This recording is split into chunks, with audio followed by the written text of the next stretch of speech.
Nilimjua kwanza akiwa hapa, hata akiwa kijana, sababu tunapakana chapa. Mimi nilikuwa hapa nyumbani kama saa 3. Akaweza kunieleza, akaniambia the accident was brutal.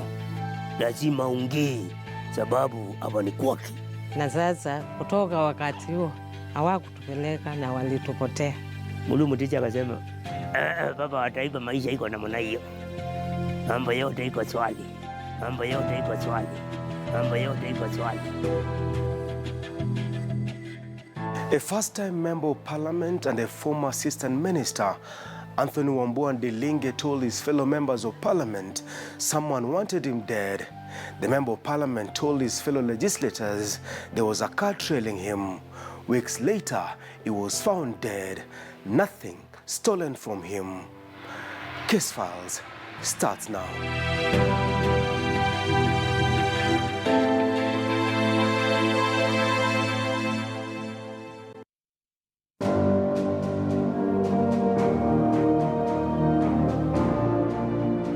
When he was born sometime in 1954, many did not envisage that the young Anthony Ndilinge, or Tony, a child of a peasant family from a drought-prone county of Makueni, would be propelled to the national political scene in the country.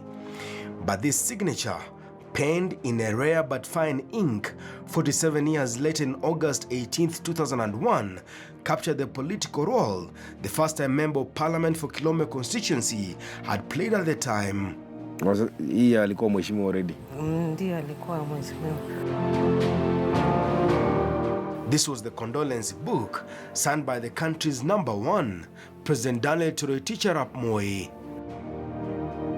Moi was among the thousands of mourners who thronged into Kioe village, literally meaning the village atop a hill, to pay his final respects to the slain member of parliament. The country had woken up to the news that a member of parliament had been shot and his body dumped in Githurai area of Kasarani. This was 18 days earlier. Nothing was stolen from him. The widow, Tony's first wife, told Case Files she was home when she heard the news. Nilikuwa hapa nyumbani kama saa 3 ndio nilisikia kifo ya mzee wangu ikitangazwa.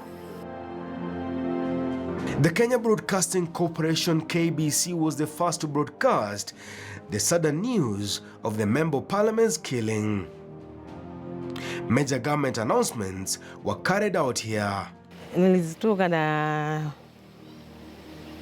nikaingia kwa mbavu, nikaoga na nikaanza safari ya kwenda Nairobi kuangalia vile maneno yanaendelea. Nikifika Nairobi nikaenda funeral kwa sababu ndio alikuwa amelazwa. Kutoka hapo nikarudi tena nyumbani. Nyumbani nikakaa kama siku 2, nikarudi hapa nyumbani ili nianze matayarisho ya mazishi ya bwana wangu.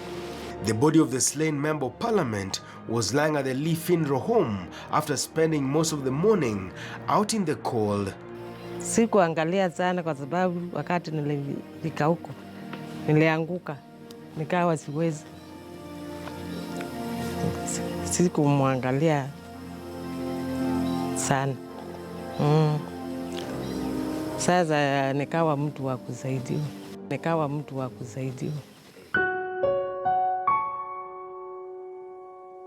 One of Ndilinge's sons, Mulu Ndilinge, says he was in school when he received the news of his father's passing away. Niliitwa na principal, nilikuwa class lakini nikaitwa kwa ofisi yake.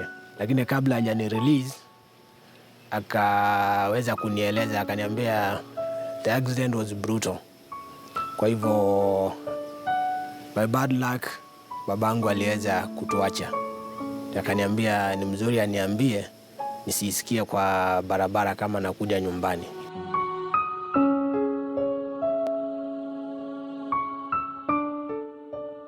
Just as Ngoloma, a civic leader at the time, told Case Files, they received the hard-hitting news with shock. Nilimjua kwanza akiwa hapa, hata akiwa kijana, sababu tunapakana chapa. na ni ndugu yangu mkubwa, ni cousin. Mimi alivyokufa nilikuwa tuko na meeting wote, ile inaitwa full council, na ikatangazwa kwamba Ndilinge amewawa. Meeting ilialishwa na mandiwani wa Makueni County, na mimi nikaingia moja kwa moja.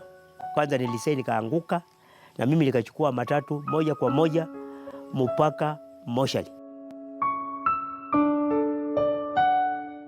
Tony is confident. A local civic leader at the time told Case Files he came face to face with the lifeless body of a man he had just met 2 weeks earlier. Alikuwa anavaa suruali ni kama mpya, lakini huku ilikuwa inaonekana kama ni vita, ilikuwa imelaluka. Huku alikuwa kama anakwaruso na kucha. Niliruhusu apenduliwe kila pahali. Alipigwa risasi hapa.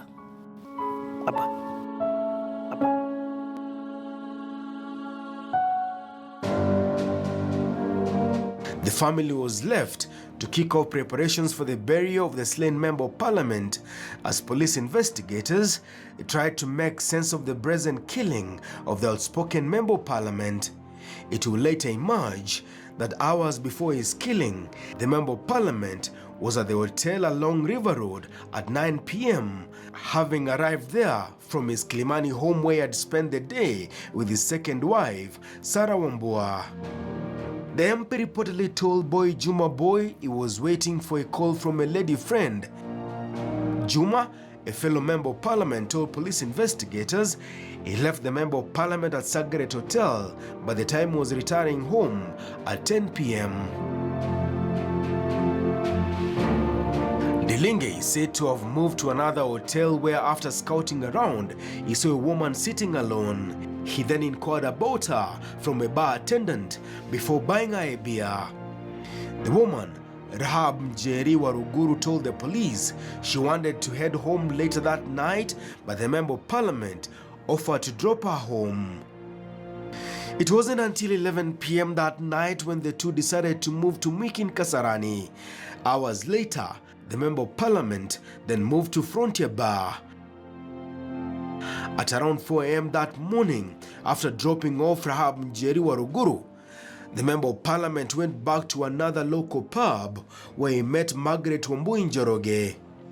Margaret would later tell police investigators she had no idea if Anthony Wambua Ndilinge was a member of parliament until he told her.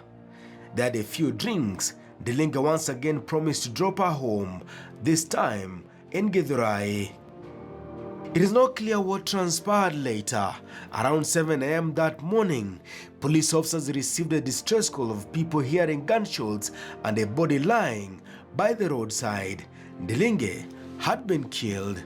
Tulipofika nyumbani ilikuwa ni kama hoda. Agent chief ndio tulikuwa tunakutana hapo daily. Usipende ukipenda, oda kutoka kwa serikali. Tukapanga na tukaweka date ya mazishi. With the burial date now fixed, police investigators were yet to piece together the circumstances that led to the killing that appeared not to have been a normal robbery. Baba yetu alikuwa anapenda, alikuwa anatujali, alikuwa anataka tuishi maisha mema. Alikuwa anatuletea, ana make sure kila mtoto ameshiba. Hiyo ndio ilikuwa namba ya kwanza. Anatuletea chakula, anatuletea manguo, snacks, na pia alikuwa anapenda tukue na maisha mazuri.